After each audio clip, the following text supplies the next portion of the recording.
everyone, it's Star Wars Dude 2000 and Cameron Scott with the Slasher Club.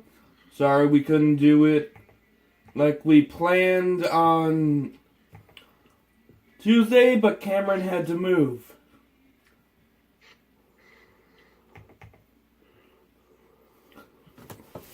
So yeah, tonight we'll be doing the Collector franchise, which consists of two movies, the 2009 Collector and the 2012 Collection.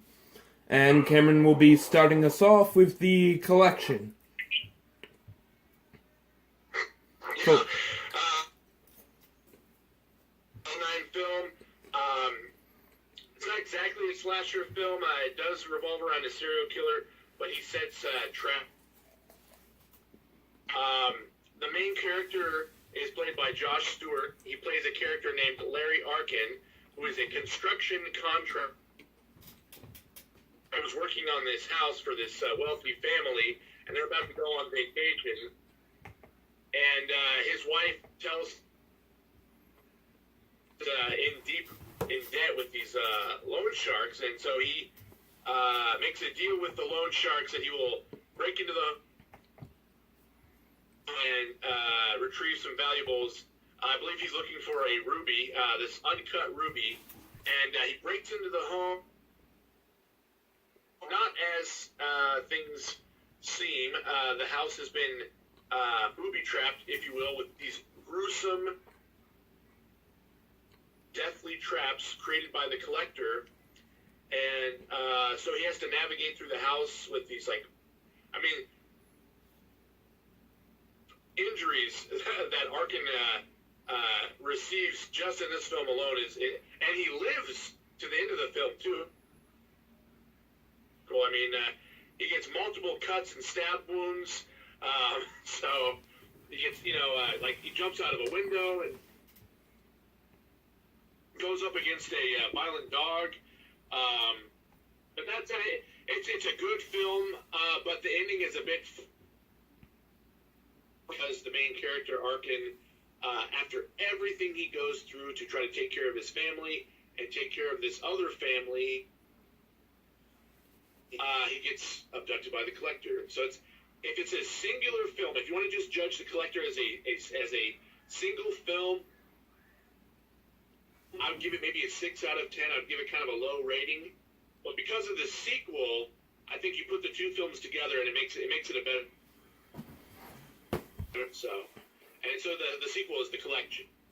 Where I come in, which, like I said before, is a 2012 film, the sequel to The Collector, and it's written by the same two people that wrote The Collector, Marcus Dunson and Patrick Melton, and the music was done by Charlie Closer, which I think they went with a really good selection with him putting in there. And the studio is Fortress Features, which I don't believe I've ever heard of any of their movies. So yeah, the Collection is... Neither have I.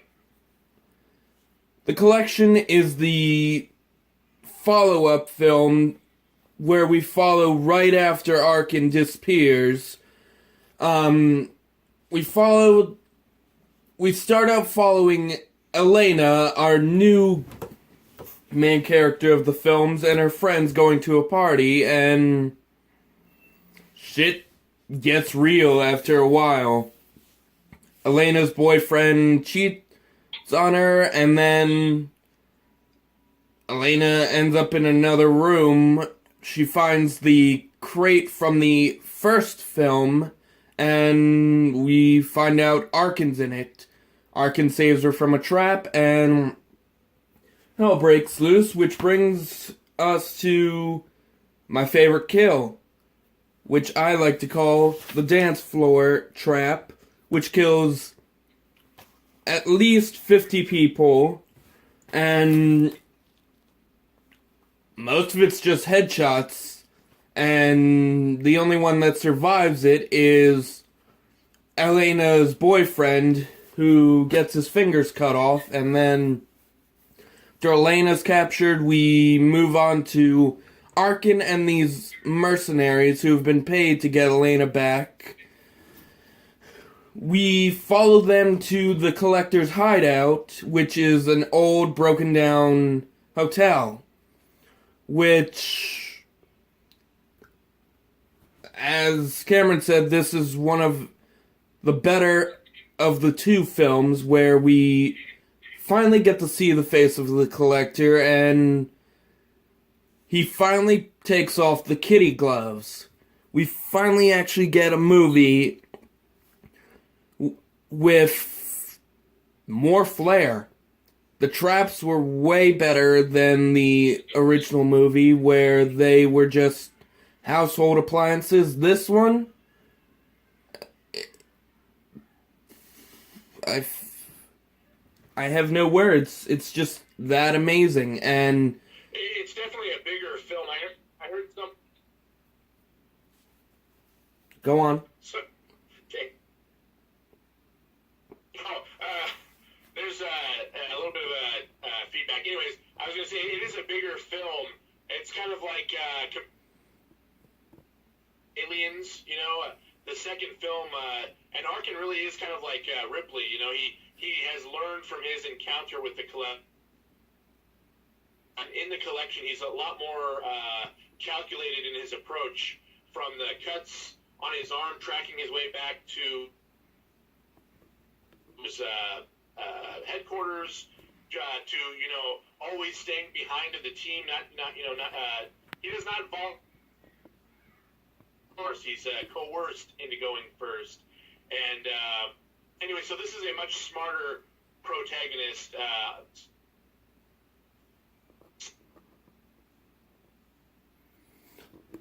Right, and we get to see all the mercenaries get picked off one by one, which I think they kind of deserved it because they were kind of the douchebags of the movie, even though they were just doing their job. And we also get to find out what the Collector does with a bunch of his victims. Like, he turns them in, he takes their body parts and turns their skeletons into bug-like creatures, or he drugs them so far that they've lost their mind, and he treats them like guard dogs for his hideout.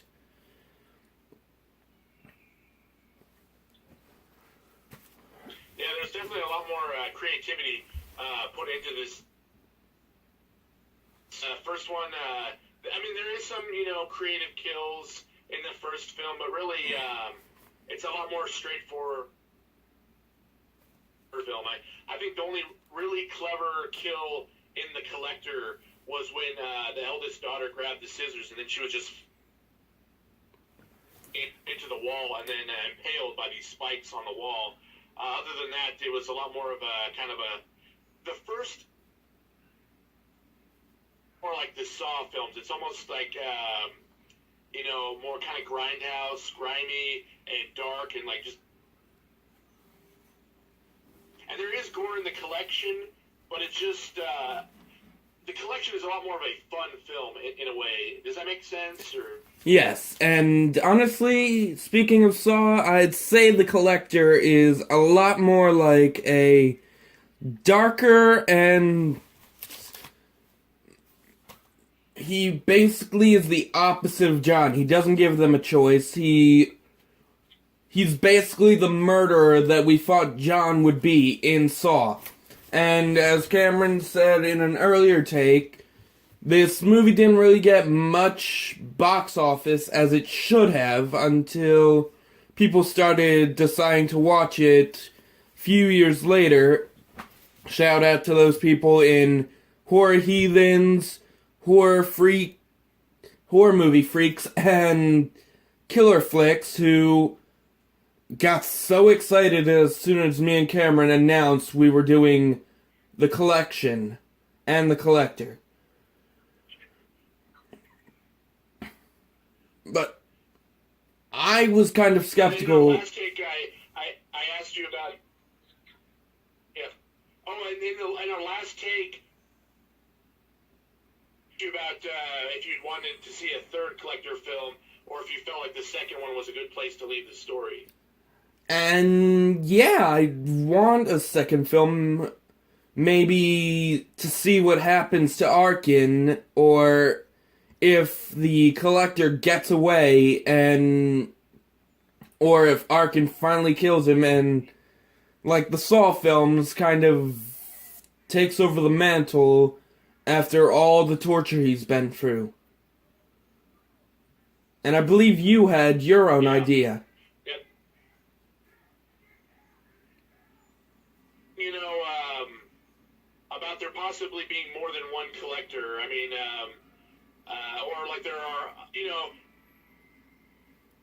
that, serial killers have friends as well, or people that they work with. And so it'd be interesting if Arkin is on the way to the collector, kill him, take him to the police, and then he gets sidetracked by these other killers, and then it's kind of, like a kind of a cat and mouse thing. There's so many different ways that they could approach this, so I do agree with you. They do need to make more, just make it a nice trilogy. Right, and honestly, I liked the ending for this one. The collector didn't really speak to me. I mean, he gets through all this shit, and then we see him getting captured again. The second film, we finally get to see, like, a Curse of Chucky-esque scene, or end credit scene, where Arkin finally pulls the rug out from under the collector, and this is the scene where we finally get to see his face, and just, wow. He has the collector at gunpoint, and again, this is the second of... Actually, I think it's the first film where we actually get to see one of these. This is what paved the way for Curse of Chucky's ending.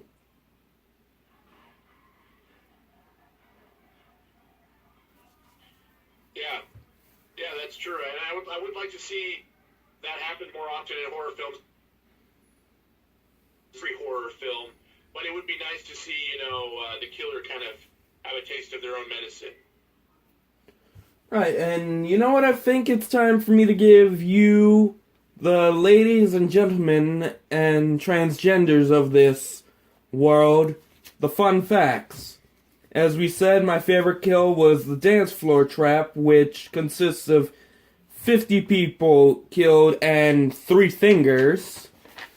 And the final girl, again, was Elena, who was played by Emma Fitzpatrick, which I believe I've heard the name before, and Arkin, who, again, was played by Josh Stewart, just like the original movie. And the killer was played by a different actor in this one. He was played by Randall Archer, which... Again, these are a lot of unknown actors to me, except for Josh Stewart, which I can't remember the movies I've seen him in.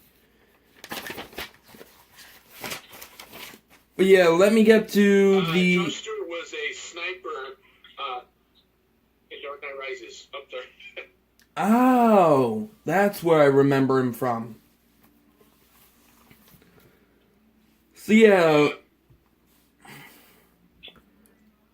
The main theme was... It took me a while to figure out what this was. It's called Talk to Me by Porcelain Raft.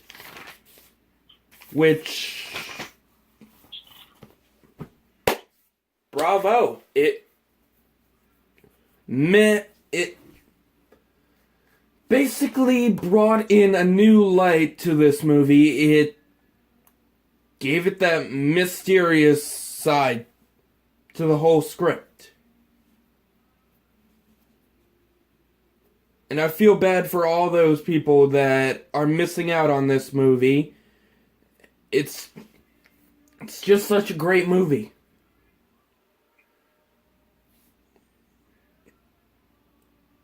Your opinion? Underrated gem.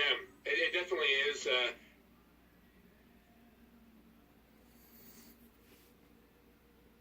And like I said before, I was kind of Did skeptical. you get that? Yeah. I kind of was a bit skeptical on watching this because it wasn't the usual horror flick I'd see, and the only 2000 or late 2000 horror movies I've ever seen was Saw and Hatchet, and Saw was pretty good. Final Destination was pretty good, but the one that got me to finally see that the 2000s weren't really the gem era of horror movies, and that one was Hatchet. Hatchet just, it's not as good as The Collector, so it made me a bit skeptical on this movie, and I'm glad I watched it.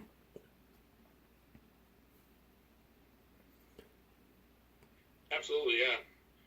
Hopefully more horror fans will check it out. Alright, so should we get down to the ranking? I mean, rating? For The Collector, I'd give it a 10. For The Collection, I'd give an 8 out of 10, or an 8.5 out of 10 for The Collection. I'm gonna have to disagree with you on The Collection, but The Collector, I'd say, yeah, about a 6.5 out of 10, because it didn't really hit that potential it should have, but The Collection, now, that really made the whole trap genre and idea just pop out to many people. I think this was the one that got a lot of people into this franchise, and so yeah, The Collection I'd give at least a 9. I'd give it a 9. I don't want to give it that low of a rating, I don't want to give it that high of a rating, but just bravo. So, what should we do next week?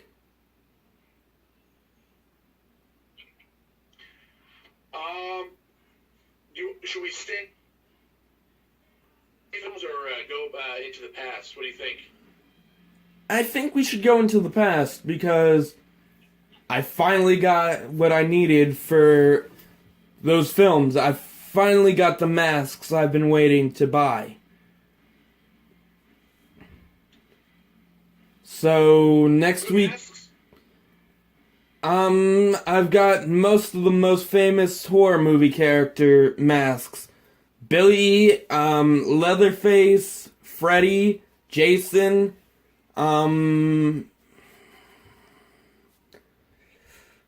Michael Myers, and I believe that's it. Oh, and Chucky. So next week's gonna be different. We're going back to the mask era of this YouTube channel. So since I've already done you know what, I think we should redo the, Friday the 13th series, starting from the beginning to the end. Alright. Okay. Yeah, I'm down. I got all the films. So, guys, next week we will be doing Friday the 13th Part 1. We hope you enjoyed this video tonight. We hope you'll subscribe and check out the rest of our horror reviews. We hope you will like this video. We hope you'll comment any ideas you have, any opinions, and any final words, Cameron?